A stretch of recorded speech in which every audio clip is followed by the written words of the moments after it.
Yeah, Bank of Canada announcement, first one of the year is on Wednesday as well. So that'll be interesting. I'm going to assume, as I'm sure you are, Dave, they're going to hold rates. But, every time leading up to it, there's, you read an article, 100% rates are going up. Here's why. And like rates are going down. Here's why. Like everyone's got their take. And realistically, it'll probably just hold. It's not going to be anything crazy. There's not going to be any movement on Wednesday. But I think, what will be good and interesting coming out of it is it's going to set the tone for the rest of the year. And good.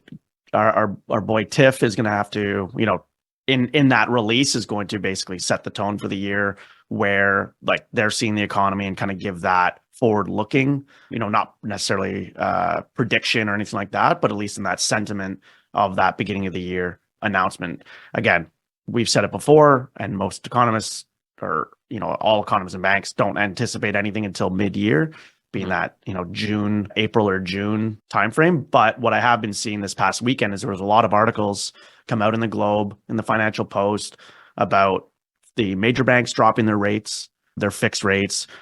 There was sponsored posts, even like articles by the Globe about Bank of Canada and when they might start reducing. And I know we talked about in December, a lot of it is psychological. Obviously when it's not in the news cycle and all there is talking about rate increases, people stay out of the market. But this past weekend, we've seen a lot of talk about and articles about rate decreases and actuality of fixed rates, which I think really does push people from a psychological perspective of like putting their eyes back into the market. Like we talked about. And I think exactly to your point, I think the next month, like by end of February, this is a good time of some good deals before there's even more talk or we start to see even more decreases. But yeah, it'll be interesting. I mean, the bonds have ticked up a little bit with the strength of the US this past week, but I still believe that they will maintain their trajectory down.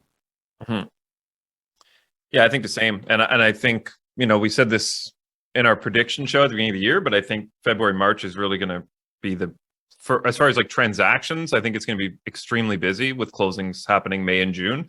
And then we'll get that second wave when those rates do start to come down officially.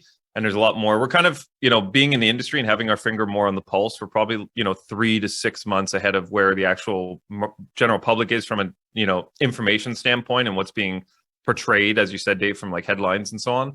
So I think, once we see that first wave go through in February, March, the listeners of the show, and then the general public in June, July, when the rates come down again, like we'll probably see more transactions in the summer. I think in the past, summers have been typically slow because people are away and they're at the cottage and this and that. I think we're going to see a shift this year. Like I think we're going to see more people using that time off of work or off of school to find the right home and actually take that time, that quiet time to kind of take their time shopping and so on. And I think we will see a lot more transactions this summer than we have in years past. Thanks for tuning in, everyone. We hope you enjoyed today's episode. Please remember to like, share, comment, and subscribe because we'd really like that.